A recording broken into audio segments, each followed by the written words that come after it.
Assalamualaikum warahmatullahi wabarakatuh.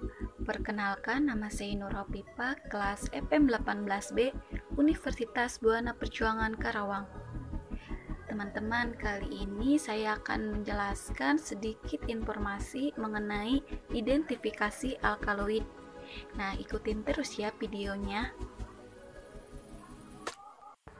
Alkaloid yaitu kelompok senyawa metabolit sekunder yang banyak ditemukan pada tanaman yang mempunyai sifat alkali. Struktur alkaloid sangat beragam dan satu-satunya kesamaan antara senyawa alkaloid adalah kesamaan dalam hal sifat alkalinya. Oleh karena itu, beberapa senyawa alkaloid tersedia dalam bentuk garam alkaloid. Nah, teman-teman, umumnya alkaloid itu terasa pahit. Alkaloid jika sebagai basa tidak larut dalam air, tetapi jika sebagai garam larut dalam air. Larutan dalam asam klorida dengan reaksi Maillard akan membentuk endapan kuning, sedangkan sebagai reaksi Bucherdate akan membentuk endapan coklat. Sifat-sifat alkaloid yang pertama, mempunyai ikatan nitrogen, dapat berupa amin primer, sekunder, atau tersier, baik alipatis, aromatis, atau heterosiklis. Yang kedua, dalam bentuk basa umumnya sukar larut dalam air, larut dalam pelarut organik. Yang ketiga, dengan asam-asam umumnya dapat bereaksi membentuk garam yang larut dalam air. Selanjutnya, penggolongan alkaloida yang sangat sukar dilakukan umumnya dibedakan atas dua. Yang pertama, alkaloid alam, yang kedua, alkaloid sintesis atau semi-sintesis.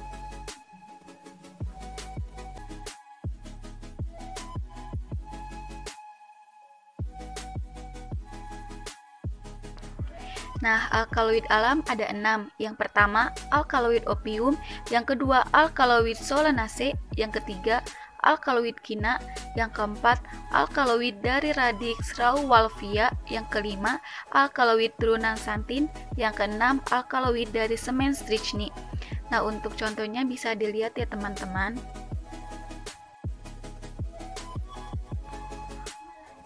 Untuk alkaloid sintesis atau semi-sintesis ada 5. Yang pertama, turunan virazolon, yang kedua, turunan aminobenzoat, yang ketiga, turunan akridin, yang keempat, senyawa amin alipatis dengan inti aromatis, dan yang kelima, turunan pirazolidin dion. Nah, selanjutnya alkaloid berdasarkan struktur kimia yaitu ada 7. Yang pertama, turunan piridin, yang kedua, turunan tropan, yang ketiga, turunan kinolin, yang keempat, turunan isokinolin, yang kelima, turunan santin, yang keenam, turunan fenantrena, yang ketujuh, turunan virazolon. Nah, untuk pembahasannya, yang pertama turunan piridin yaitu mempunyai satu cincin karbon dan mengandung satu atom nitrogen. Contohnya nikotin dan nikotinamid. Yang kedua, turunan tropan yaitu mengandung satu atom nitrogen dengan gugus metilnya NCH3. Contohnya skopolamin, atropin, dan hiosiamin. Yang ketiga, turunan kinolin yaitu mempunyai dua cincin karbon dengan satu atom nitrogen. Contohnya kinin dan klorokin. Yang keempat, turunan isokinolin, yaitu mempunyai dua cincin karbon yang mengandung satu atom nitrogen. Contohnya papaverin dan noskapin. Yang kelima, turunan santin, yaitu memiliki satu nitrogen, tidak tersubstitusi dan dapat digunakan sebagai bahan pemula untuk mensintesis. Contohnya kofein dan teofilin. Yang keenam, turunan penantrena, yaitu senyawa hidrokarbon aromatis berbentuk polisiklik yang terdiri dari 3 gabungan cincin benzen. Contohnya morfin dan kodein. Dan untuk yang terakhir yaitu turunan pirazolon. Turunan pirazolon saat ini di piron hanya digunakan sebagai analgesik, antipiretik karena efek antiinflamasi yang lemah. Contohnya piramidon, novalgin, dan antipirin.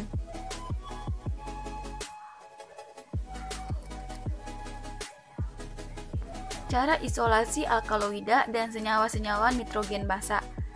Prinsip pemisahan didasarkan kelarutan zat dalam air atau dalam pelarut organik yang tidak dapat bercampur dengan air. Cara identifikasinya yaitu sampel dibasahkan dengan amonia lalu dikocok dengan CaCl3, ambil lapisan CaCl3, uapkan dan akan diperoleh alkaloida basa. Untuk reaksi umum alkaloid ada dua. Yang pertama, reaksi pengendapan, dan yang kedua, reaksi warna.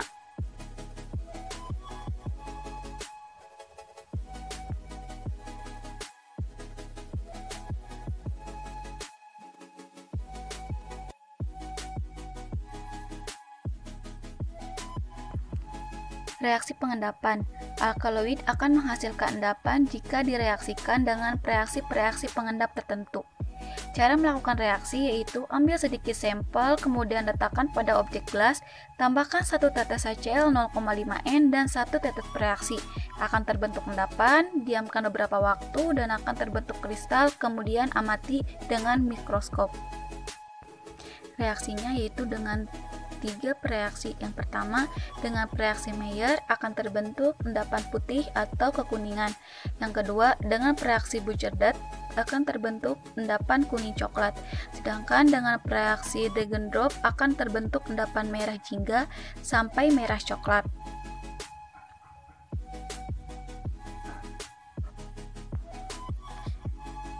Yang kedua yaitu reaksi warna. Nah, reaksi warna ini yaitu untuk menentukan alkaloid. Umumnya didasarkan pada gugus fungsional yang terdapat pada masing-masing senyawa tersebut.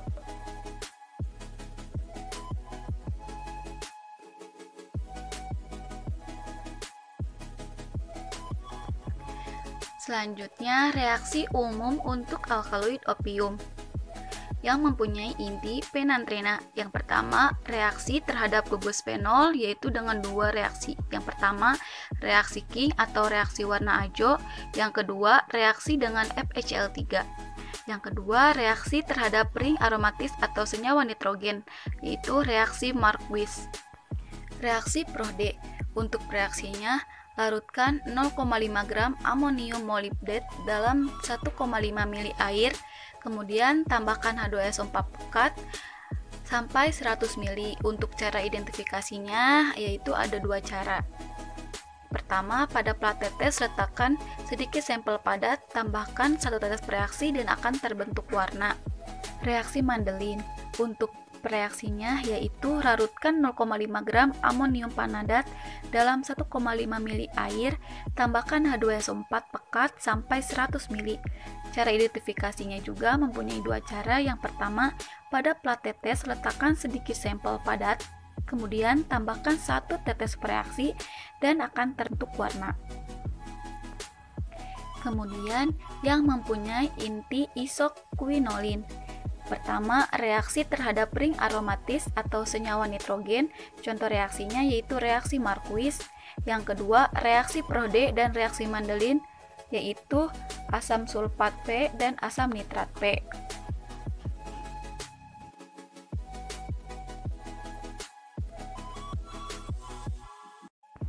Selanjutnya, reaksi umum untuk alkaloid solanase. Reaksi Pitali-Morin. Cara identifikasinya yaitu zat pada cawan penguap ditambahkan 1 tetes NO3 pekat, dipanaskan dengan penangas air sampai kering. Pada residu ditambahkan beberapa tetes larutan KOH 3% dalam etanol, akan terbentuk warna ungu tua atau biru ungu. Untuk reaksi Wasicki yaitu cara identifikasinya zat pada cawan penguap ditambahkan beberapa tetes larutan P DAB 1% dalam H2SO4 pekat, kemudian dipanaskan di penangas air dan akan terbentuk warna ungu.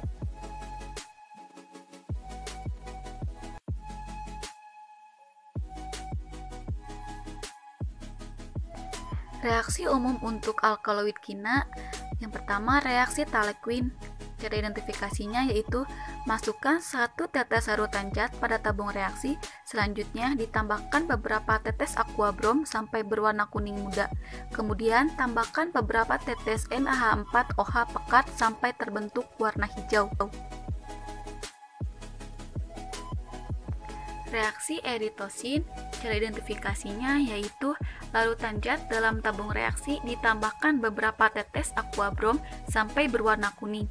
Lalu tambahkan kembali beberapa tetes larutan K4FHN6 dan NH4OH. Kocok dengan CaCl3, kemudian lapisan CaCl3 akan berwarna merah. Reaksi umum untuk alkaloid turunan piridin. Yang pertama, tes pendahuluan, yaitu tes organoleptis meliputi rasa, umumnya pahit. Yang kedua, kelarutan dalam bentuk garam larut dalam air, pH larutan netral atau asam lemah. Yang ketiga, tes nyala Blaistin. Yang keempat, tes nyala NiCr. Dan yang kelima, sublimasi. Reaksi golongan. Reaksi Ajo yaitu untuk alkaloid yang mengandung gugus hidroksi. Reaksi dengan PDAB-HCl yaitu untuk alkaloid yang mengandung gugus amin primer.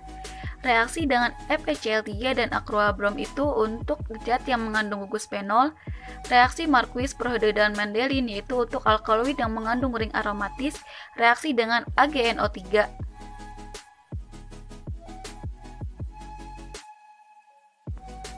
Contoh obat golongan alkaloid salah satunya yaitu kodein.